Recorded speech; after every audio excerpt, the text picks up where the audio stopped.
Okay, so what I've done is I took those little pieces of cardboard, I slid it up in behind the thing, stuck a screw in it, threw the sheetrock into the cardboard. Then I took all this screw for is just so I can hold and move the board. Just hold and move the board around in the wall while I'm messing with it. Okay?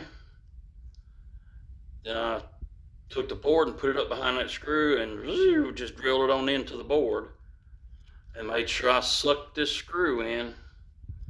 I don't know if I can show you, but you want it to not really break the paper. It ain't going to focus on it. But you want it to recess into the paper enough so that when you run your finger across it, it's a little tiny, tiny divot and you don't feel the screw sticking out at all. Okay?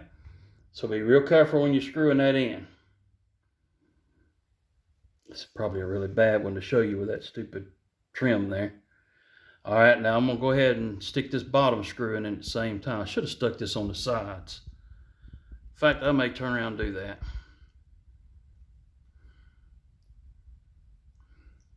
I don't know. We'll see. Okay, worked out good. That board was that long. So what I've done is just drop below that trim and screwed the board in down there. And you can actually see what I'm talking about by dimpling the wall in on this darker part. Come on now. Don't be contrary.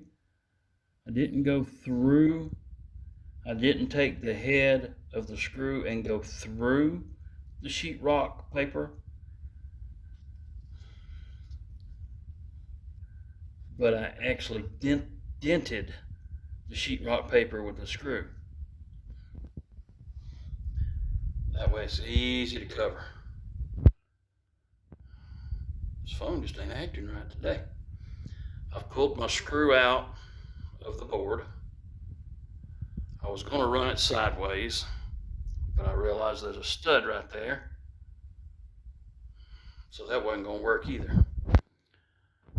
There just wasn't enough sheetrock right here for me to put the supporting screw in, if that makes any sense.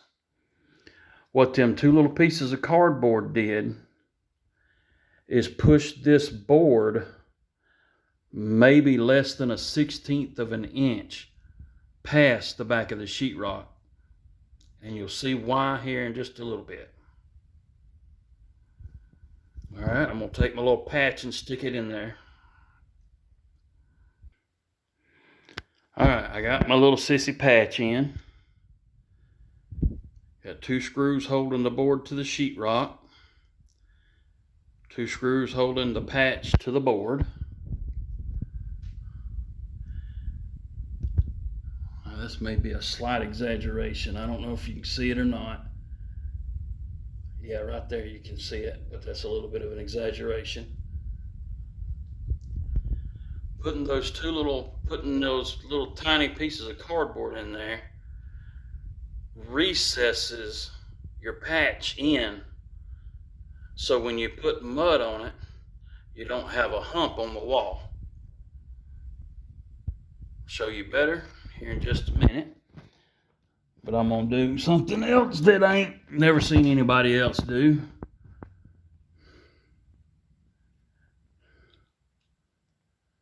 Man, it's my old lady here before I get whipped.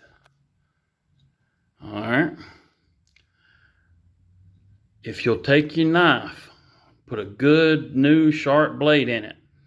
Not one like this one. This one's crap. Come out, angle it, cut towards the patch. Okay? And all you're doing is cutting a little bit of the paper off of the sheetrock.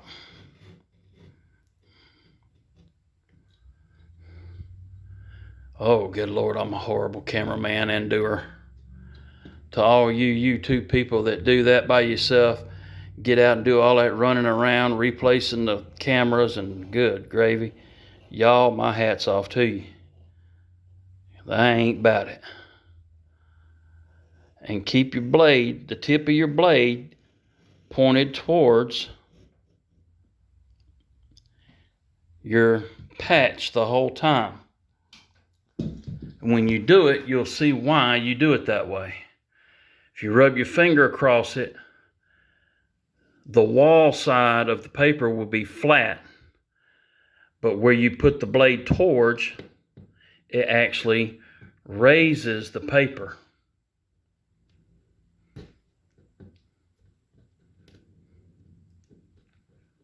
Okay, give me just a minute here. It raises the paper just a little bit.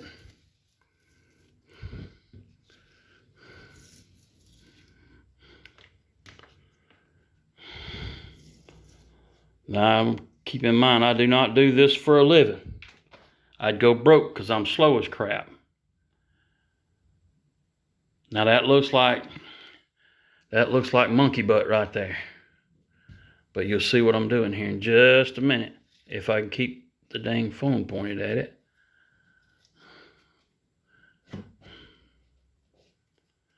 All right. Now what I've done is I've literally created a little bit of a divot for my tape to fit in. And I'm going to catch crap about this, but y'all get over it. If you ain't got nothing good to say, don't say it at all unless you can tell me a better way.